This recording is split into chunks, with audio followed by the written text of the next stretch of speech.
सदा वृदः सखा गया चतुष्टया वृदा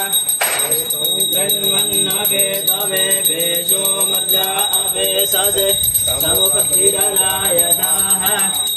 ॐ सहस्रशीरेखा पुरुषः सहस्राक्षः सहस्रपादः सभूतं सर्वश्रुतु यत्तद्वचाङ्गुलम् पुरुष एवेदग्निं सर्वं जडभूतं यच्छवाव्यं मा उतामृतदोष्येतान् तदन्येनातिरोहति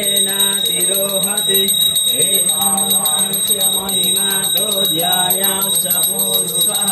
आदोषविश्वा भूतानि त्रिपादस्यामृतं दिवि त्रिपादो भूदेत् पुरुषः पादोऽस्येह भवः पुनः ततो विश्वं विक्रामोत्सासनानसने अभि विराडजायत विराजो अधिपुरुषः सजातो अत्यर्च्यदश्चाद्भूमिमथो पुरः तस्माद्विद्यात् सर्वभूतः संभृतं बृहदाज्यम् वसोस्तास्कृते वायव्यानारण्य ग्राम्यश्च